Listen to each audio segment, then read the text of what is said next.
You alright, mate? How are you? Good. First video of the week. Feeling fresh. This is the first. I feel like I've done everything this week. I feel every video, every wrap up. I'm overworked. I'm underappreciated. Oh, I appreciate it. You Thanks, mate. Thanks, you know that. No, and you've still got that list to go through as well. Oh, well, don't start me on that. Yeah, we can meet on Friday. It's going to be fun. Yeah, what have you done, John? None of them. None of it. Just, sweeping up for everyone as per. Yeah, it feels strange as well to be like the day after a midweek game and not have a ridiculous hangover. Yeah, I know. Almost bizarrely fresh this morning. Yeah. Just I think the sun's got something to do with it as well. Well, maybe, but also, not getting in at 3 a.m. from Popwell probably helped as well. So yeah, just like a sort of run-of-the-mill game last night. Really, it was a league game. It felt to get through, with a bit of confidence and a nice few minutes under the belt for the few lads and no injuries. Yeah, there was always that. I mean, it was a weird one last night. So look, we started first 15 minutes and just kind of petered out. And as much as you try and pretend that's not the case, you imagine that a couple of them protecting themselves. Yeah, I said in the match ratings last night, which you can read on the website, that when they went 1-0, I think some of our lads were unsure how much to put in really, because normally I'm laughing at Rob. I always do a Facebook Moments, is it called, Robbo? Facebook Live. Facebook Live. Yeah. Breaking the fourth wall there. So, I think a few of our lads at 1-0, obviously, normally you think, we'll pop a go for it here, we'll go for the win, whereas they weren't quite sure, and I think they probably struck the right balance on Benteke he got the lead goal at the end. Yeah, it was great. I mean, Chelsea wouldn't have even took the lead. IT Matt. Not cursed it. I'm always up for slagging off IT Matt. Yeah, just before Hazard scored, IT Matt said he hasn't done much this season, Hazard has. He's been a bit rubbish. I believe he's crap, isn't he? There you are. There you go. That's why and he was told us, look, you've done it now. That's why we keep him behind the computer. Yeah.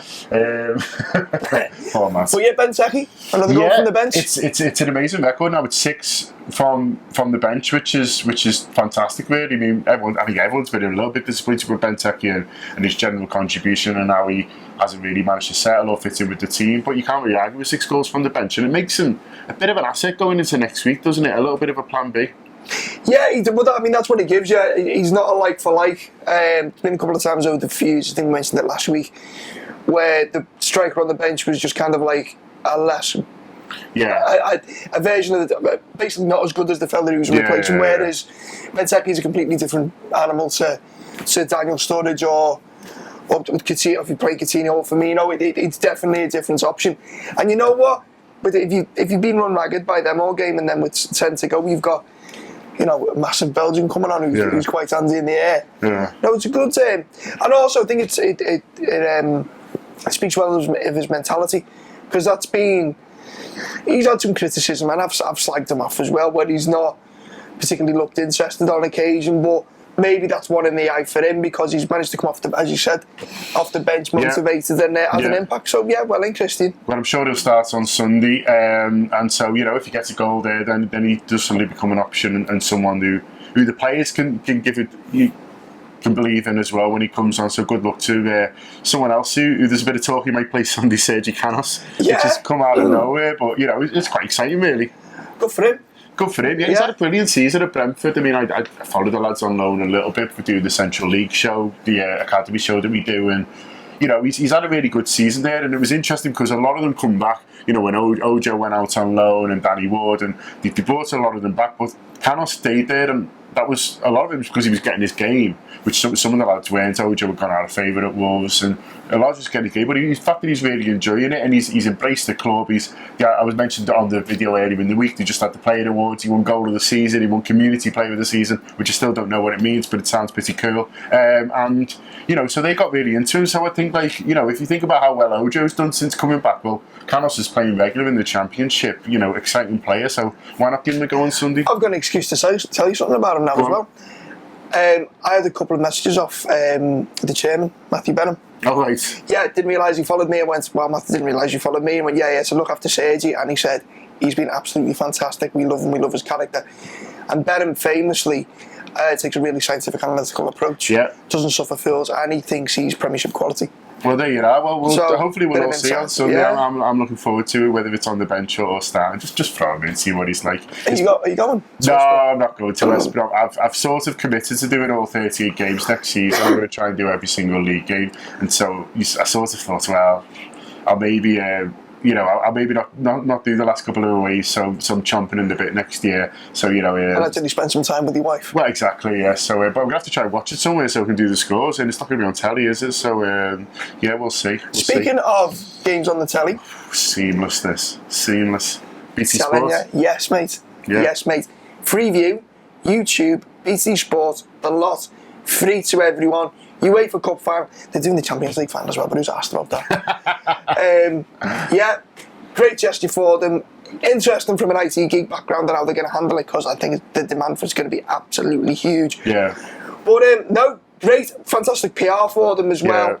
And if they carry it off, fair play to them. And it's one in the eye for them over Sky, really. Well, yeah, it is, and it's also giving everyone the opportunity to kind of see the game and to show the game, really. I've noticed that obviously there's a little bit of disappointment around Liverpool, around the final, but not getting too many tickets, and the city not being ideal, in terms of hotels. But as Jürgen said, we all want to feel positively about the final. We all want to be, looking forward to it. And I think stuff like this helps. And also, there's a few people around Liverpool planning on putting nights on. I know the Boss Mag lads are saying they're going to put a night on and hopefully have a big screen showing it. They're working on it at the moment, but that'll be the night to go to if you can get to. So that'll be brilliant. So stuff like that in Liverpool, I think, makes people, worry about getting out to bar less. If you're in the situation where you're like, I'd love to go, but I feel like I've got no chance of a ticket. The flights are just too much for me. Stuff like the Boss Mag night that's going to be on, I'll be almost as good as being there. It'll be absolutely brilliant. So look out for that on their Twitter, and they'll be announcing it over the next couple of days if they can blag this big screen. They'll make it happen. Whether they're going to do it via mime or something like that, I guarantee it'll be a better laugh than actually being there.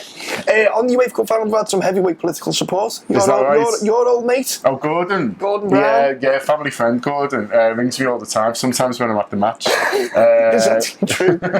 So, Gordon is in Liverpool at the moment. He's supporting the In campaign. We're obviously politically neutral here at the Anfield Wrap, but he's in Liverpool supporting the staying in the EU campaign, and well, I don't know. Is he up for the cup?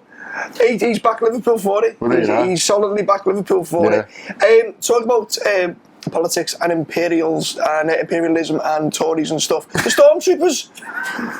That's tenuous. I'm link mad today. That was tenuous. I think some of the links have been better than others. Well, I know you're going to slag off the Daily Mail. That's coming straight after this. Stormtroopers. That was mad. I didn't get it at all. They come on. They dance to a mash-up. I think the kids are calling it, and it was thoroughly bizarre. But good luck to them. They're on Britain's Got Talent in the semi-finals apparently. So go ahead, the dancers, Stormtroopers. Are they from Liverpool? I think on Britain's Got Talent. Yeah. It's just one of those things. I don't know. But Imperial Stormtroopers, fascist, Daily Mail. Here we go. Yeah, apparently if you're a West Ham fan, you smash your seat up and take it, you're looking for a souvenir. It's a souvenir. If you're a Liverpool fan, you're stealing it. Yeah. So dirty Scousers, robbing Scousers again. I mean, the whole thing was ridiculous anyway, by the way, because they were telling off Liverpool fans for trying to break the seats, and then they sent the workmen in straight after the game to take the seats away, and you're like, well, just because they've got hard hats on, I don't think you need a hard hat to get your seat off. Well, maybe they thought they can sell them. You don't know. Yeah, well, look out for that. You wouldn't surprise you, would it, really? Yeah, look out for that in the club shop soon. Main stand seats for £50 or £100 with signed by Robbie Fowler. Yeah. Kids are full-time. Someone full-time, the kids are full-time. There's a lot of balls on the pitch, do you? I love all that. Oh, you're soft now, you've got little ones though. Oh, no, it's boss. 5 years ago you'd have thought it was wool. Now 5 years ago, but here's the difference. 5 years ago, I wouldn't have been there to see it. I just would have got offered full-time. So it's one. No, I like it. He's soft. He's got soft. Oh, well, yeah. Francesca's got you around a little finger. She's got everyone around a little finger. You especially. I know, I can't talk. Joe Allen's kids scoring a goal at the Cop. Yeah. There was a lot more balls on the pitch for the kids this time, and they were up late, so that's exciting for them, and they got stuck in. So fair play, and nice one to Chris Maguire for sorting out the golden sambas again. I think it's something the players look forward to now. Phil Coutinho's got 3, so he's just needs another one. He's got 2 pairs of trainers. Two pairs of traps. They look a bit big for him, but yeah, Phil Coutinho's got 3 now. Emre Can got Young Player of the Year. There was a bit of a worry that he didn't seem to realise he'd won it, but someone sent him back over. So nice one to do whoever at the club lets these lads know that there's something that the Cop want to do, and it's kids again. Talking about kids, it's kids who present them. I think it was Kite and Fatty's kids. He was presenting this time, so yeah, nice little thing there. So well into them and well into Chris Maguire. Cool. Are we all done? I think so, yeah. What have we got on today? We are recording lots of shows so today. Rob doesn't shout at us if we don't It's do all right. this bit.